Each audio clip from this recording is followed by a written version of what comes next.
97.5 The Rock. Now we're back. There you go. There we go. He's good for that. He never turns my mic on. I'm sitting over talking away. I didn't know if you heard me or not. You had your headphones on. So. Turn them on. Sorry. On the wrong side of the board. I'll let you go back to engineering over there. Thank you. We're back. We got Scott Kuhn with us again. He's going to finish this up this evening. We're going to hear from Brandon Mudd. He's going to pre-up the Houston race coming up this weekend for the NHRA. With his, he's working with the PRN group too, so that's cool. Glad to hear from Brandon. Scott, we got the big weekend coming up. We got actually a big crate race in the area this weekend, don't we? Yeah, we got the double down crates. That's us in Tri-City, $750 to 1 for the crates. We're liable to have 30 crate cars there. We were real happy with our first night we had crates, which was the last time we raced, which was the 13th. Right. We had 20 of them, so that's really strong. It's been better than it has. And we had good cars. Very good. We had good cars. Yeah, and it was a good show, So, you look at that and you wonder, like last year you struggled with 12, 13, 10, 9 cars, and all of a sudden, first time out of the season, you get 20 of them. So maybe it was the right decision to kind of make it on a not every week type deal. This way those guys can come out and race. And then the guys that want to race every week can fall in and run with the supers, like Belclair and Highland both. You can run a crate without too much of a handicap. You get over to Tri-City, it's kind of tough to run a crate with a super, but I think he runs the crates every weekend over there anyway, doesn't he? Right. And it's a little bit further west. There's more crate cars in Missouri, so maybe it makes it easier for him to travel every other week to come all the way over to Highland. So we're real happy with it. Hope it sticks up. One thing we were talking about, the micros were definitely a good decision. They've been really good to us. Yeah. I mean, you asked me that, a couple of years back what I thought of them, and whenever we tried them up at Greenville, and once we got them in there, it's like, wow, these guys are too cool. They put on a good show. They're a bunch of good racers, and you got young kids racing as well as older guys. I mean, you got guys in their 50s in there racing the micros and put on a fantastic show. And I really get a kick out of that. Nobody really gets up and goes down to concession stand like they used to. They wait the intermission because these cars are well worth watch racing. They keep the people in the seat, and that's what you want. I mean, sure we want people to go down the concession stand. Don't get me wrong there, but this way they used to get up and leave. They'd leave early before the races were over.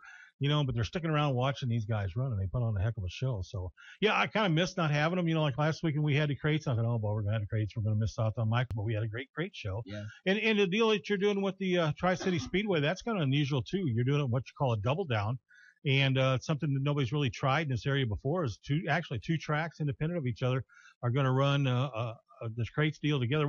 Explain that a little bit to us. We're running, we put it like their little points deal. We're both running $750 to win each night. It's one night a month. We do it on a Friday, Saturday. It gives the guys, like you said, the guys that live a little further away a chance to come over, run for a little bit more money. So gets guys like James here to come out. So I think it's a really good move. I was part of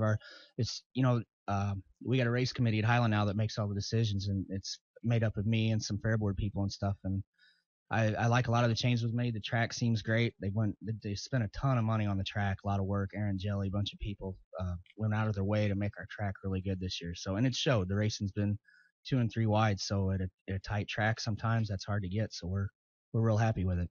You can look at the All-American Race Talk Wheels video that does your video up there, and you kind of catch some of the races on there, and you watch them. They're 2-3 wide going into the turns and stuff. So it's a testament to how well the track is prepped. There's not one lane or even a 2 lane. Last year you had such an issue. You had your cars running around the bottom. You had cars running around the top. This year they're running from the tires all the way up to the wall. Yeah, and a lot of that's got to do with the new dirt. We've added a little bit of sawdust, wood chip, stuff like that into it, and it's really helped the moisture well. And it's done away with the silty stuff that really would limit your. If they, like you said, if they ran on the bottom, it'd ruin the top because it blew the dust across the top. And vice versa. So it's really helped with that. So you're looking at a big show coming up this weekend as far as the crates go. We're looking hopefully get 30-some cars. Plus we're going to have our regular Saturday night show. And already things have, we've had different winners in every category so far. All those classes are really starting to fill out good. The street stocks, the B-Mod class, it's really turned out to be an interesting class to watch too. Besides our A-Mods, I mean, the UMP Modifieds, the Steve Smith Modifieds have been a great class to watch. We've had different winners in each one of those every night. Yeah, we've been really lucky. We've had a lot of different winners in every class. So the B-Mods are really taken off. So it's really good. And of course, this weekend being 70s night, that's going to be a blast. I mean, bring out your 70s regalia. Moose they is usually, all about that. oh man, 27.5 the Rock Night. Yeah, that's right. That's right. We're gonna be out there. The truckster will be there. We'll be broadcasting live, making some noise and goofing off. That's cool. I don't need an excuse to goof off at a racetrack. Really, I'm pretty good at that. Well, you get to earn your way in anyway this time, right? Yeah, that's right. That's right. You know it. Yeah, we're real excited. We hope everybody comes out this Saturday. So we appreciate you guys having us here tonight. It's good to get James on the radio and learn what it's all about. So well, you saved our butt too by Moose being late. I had somebody to talk to. I ran out of the deal with the Matt Kenseth dealio, and he comes in time to save us on that. So it's worked out. We're running a little long tonight, but that's one thing nice about our show here. We can kind of be flexible on nights like tonight when we have interesting guests and people we want to talk to about things like this. And having James on the show, a young guy that's his first radio interview, and he's looking to aspire to gotta go. Okay, give a thumbs up on the radio. Yeah, he's thumbs up on the radio. He's ready to go now. Next, he'll be in the morning show. Moose, come on in. Moose and James in the morning. I'll tell you what. I'll show you how it works. You can just take over the morning show because it's awful early. Yeah, you see how he showed up tonight on an evening show. Just imagine that at 7 a.m. Yeah, so it's crazy. My dad was at the shop this morning, and he's in there, and Lance and I are telling stories from back in the day. And he walks out. My dad's like, this kid's gonna grow up way too fast. Yeah, especially hanging around this bunch here. So yeah. He's learning good now. We've found a set of keys. You know how it is. I got 5 pieces of junk I drive because I get everything dirty down at the racetrack. So we found the keys to the Saturn, got in it, and I said, don't let me pull in anywhere because I don't have any reverse. And he forgot to tell me, so now he gets to push it backwards. That's why he brought you along. He really didn't care if you got on the radio. He just made sure if he screwed up and didn't have a place to get out of. That's it. So since you didn't remind him, it's your job. Well, we'll give you a hand too. It is Pedal to the Metal Wednesday. Lots of goings on at Highland Speedway this weekend. Of course, you guys got a pretty good schedule peppered up. You got a great Summer Nationals show. I mean, you got lots of stuff coming up. Huge point fund for the late models, 4,000 to win. That's a big deal. That's something the fair board put together. And I'll tell you what, in today's economy, it's tough to make jumps like that. So as you would say, kudos to them because they went way out on this one. Indeed. What I get a kick out of is that a couple of guys threw together 2 slabs of a hog, and they're selling raffle tickets, and all that money's going to go into the point fund. Right. So people are coming out of the stands donating stuff to auction up so it can build up the point fund some more. So I mean, that is just too cool that people are getting involved again. It used to be that way. Back in the day, from your dad racing, people would do that. People would come out of the grandstands, walk over and hand the guy a 10 or a 20 to buy a tire or whatever it is. And it just kind of fell off. We lost that. Or they'd even donate to the 5th place. Whoever comes in 5th, here's $20. We're gonna just something to make it interesting. I remember going to Highland as the 3x3s, and there was always people who would owned a business and wanted maybe just a little bit of play, but they threw money at the track. It wasn't a whole lot of money, but at the time, it was times were different back Every then. little bit helps. Yep. It takes a lot. And that's, we're fortunate. We got a great fair board or executive board, and a lot of them are business owners, and they can pull these resources together, just like redoing the track. Like I said, Aaron Jella, he's got more equipment than, he's up there with the top of them. And to bring that out made it happen quick. And it's, you're scared to death at the beginning of the year. It's going to be rough. It's been great. So, and and even going back a couple of years when your hands are tied and you've got limited equipment availability, this is not something that you just went through whimsical. You tried to do this a couple of times and it just didn't work out because you didn't have the equipment to need it in. You finally got that, and it knocked it out. It's finally, you hit that goal. Right. Weather's got a lot to do with it too. The first year we did it, we made big changes and it held together then, worked out good. But this year we got the banking back where it needs to be, and it just makes a big difference having, like you said, having that equipment. So indeed, and the cars are fast. It's unbelievable. They're fast. I mean, I'm not just saying that, but the cars are fast. So that's a good sign. Those guys are finding that new dirt and they're hooking them up. So and it's every class, street stock all the way through the supers. The cars are in each category are running fast. Right. And then a couple new things too with the Excel, their beer. We have the only draft beer at Highland Speedway. You can still get draft again. So some Shoal Creek wheat. Yeah, and some tasty stuff too, I might add. Moose likes the beer. I mean, I've been known to imbibe occasionally with a frosty cold product. It's neat when you go over there now. They do. That's such a nice place. I don't know if they're giving tours there or not, but it's pretty neat. And when you go there at 10 in the morning and Bill's like, you got to try this. It's like 10 in the morning. I'm like, hey, all right, I'll take his. I'll try it. Yeah, we've done 2 remotes there here the last year. Every time they bring out a new beer, they bring us over. Anytime they want us, we're pretty much there. They know that we definitely want to, sample. We can tell them by. You've got to try the product, man. You don't, you never describe the ocean if you've never seen it. You got to have a beer to tell people what it's like. Right. So there you go. You got to get him a pizza sponsor too. Where do we go? That man, Little Augie's the place to go, boy. They delivered it off the shop. I'm sure those guys ate it already. That's some good pie right there, Little Augie's pie. Did you get any or not? Did you get any Little Augie? Oh, man, that's some good pie, buddy. Yeah. I like my beer and I like my pizza, and that Little Augie's got some good pizza. You'll like the Little Augie's pizza. Of course, and a great sponsor here at Pedal to Metal Wednesday as we roll through. We're going to, now we're actually got Brandon ready to go. We're going to get a preview of the Houston race, NHRA Nitro Notes, Brandon Mudd, 97.5 The Rock, Pedal to the Metal Wednesday. Welcome to the O'Reilly Auto Parts NHRA Spring National Starting Line Edition of Nitro Notes, brought to you by the Performance Racing Network. I'm Brandon Mudd. The NHRA Mellow Yellow Series brings their traveling show to the Lone Star State, visiting Royal Purple Raceway near Houston. Funny car driver Jeff Arend won this event in 2011 with Team Kalita and is looking forward to repeating that success this weekend with his new team, Jim Dunn Racing. Yeah, I've always really liked the track in Baytown. Houston's pretty unbelievable. And to get that win there a couple of years ago with Kalita's car, we've done to the final the year before. So getting the win was really a big deal for us. Pro Stock Motorcycle veteran Angie Smith has had an up-and-down relationship with this track. After making the show at her hometown race last weekend in Charlotte, Smith hopes to notch some round wins on Sunday. In 2010, my bike caught on fire. Down there we heard a motor caught on fire, basically burnt to the ground. We ended up fixing it, repairing it, and I ended up qualifying, and I think I had to actually run that first round, which was not a good deal. And then, I've made really fast runs at Houston, and I like Houston. I like Texas, and it's a sea-level track, so, we go fairly fast there. Brittany Force, the third nitro-burning daughter of legendary champion John Force, is a favorite to win Rookie of the Year this season, like her sisters Courtney and Ashley have done before her. But the newest member of the Nitro generation has other goals in mind as well. I mean, obviously that would be great to get Rookie of the Year. Both my sisters did it, but for me, it's just I have a bunch of goals, and to try to accomplish them one at a time. Being comfortable in the car, getting a comfortable routine, and figuring all that out with my team. I have a new team with Eric Lane from Robert's team and Dean Antonelli. So we do have a new team, new guys, and just getting comfortable with them and a comfortable routine with myself and going down the track. Finally, NHRA drivers are known for their kind spirits and desire to give back almost as much as their exploits on the track. Peak Motor Oil dragster pilot TJ Zizzo enjoys entertaining fans at the drag strip, but he also loves touching the lives of the fans who aren't healthy enough to get to the track. Went to the Children's Hospital in Houston last year and visited with a lot of children. It was fantastic. I thought I would go there and perk those guys up, the children with cancer, but really what took place is they perked me up. It was pretty cool. It was awesome. They had great spirits and great attitudes, and it was for a good cause. Hi, I'm Erica Enders, driver of the GK Motorsports Pro Stock car, and you're listening to Pro Stock Notes on Competition Plus.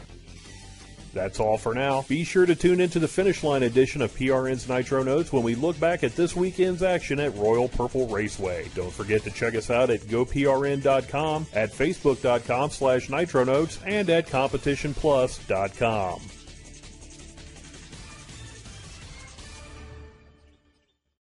$97.5 The Rock, Pedal to the Metal. Welcome back, Bruce, man. We had a heck of a night. It was fast, wasn't it? Yeah, man. Well, especially when you get here at 7:30. Yeah, well, you still got your hour in. And want to thank Lenny Baticki for hanging with us late and getting in. And Scott Kuhn bringing James Eden in, up and coming super late model. He's in a crate right now. Yep. He's got big hopes to make it into the World of Outlaws and the Lucas Oil stuff. So, yeah. Let the chips fall where they may. Coming in from Santa Rosa, California, and northern California, and running super karts and outlaw karts, rather, and making his way to the Midwest. Of course, Lance Snyder's crew chief, and kind of knows his way around a dirt track. Right. Sure does. He helped me out quite a bit back in the days when I first got into dirt track racing. So, they definitely has got a guy that knows the stuff helping him on his crate late model. So, looking forward to seeing this Saturday night, car number 52. So, if you come out to the Highland Speedway, it's 70th night. Mm-hmm. I'll be The Rock. I'll be rocking the headband and the hippie clothes. You might even go get you a fake Fu Manchu or something. May have to try to find one of those. I'm working. Big old droopy mustache. Your droopy mustache. He's got a hand over my eyes half open. Hey, man. Hey, it's 70s night, Highland Speedway. Get out there. We'll be broadcasting 4-ish until 6-ish. I mean, we'll just have a great time. Right. We're looking forward to it. Yeah, the gates open at 5:30. Racing hot laps will start around 6:30. Racing starts at 7. So 5 classes. We've been getting them done at 11 o'clock, having a good show. And full fields. I mean, we had to run constantly for crates or for the supers last week, and we even still had crates. You know, some of the same. We're getting nice full car counts. It's a good show. Come on out, folks. If you haven't been to the Highland Speedway for a while, there's nothing holding you back. Yeah, indeed. And it looks like the weather's going to be pretty nice this weekend. It may tick on the cool side, but if I can tolerate it, because I am not a cold weather person, you know me. Yes. It was all I could do to muster through the World of Outlaw Sprint Car Series. Past that, I was miserable. Just about said, nah. But One if thing I nice can about working in the announcers booth, we got a heater and we got an air conditioner. There you go. I didn't have that luxury, but it's going to be a lot nicer this weekend. So get out there, check out the Highland Speedway. Indeed, they've done a lot of great stuff. The Fair Board has really taken it upon itself to really put together a quality race facility. So we will do this all again next Wednesday.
Bye.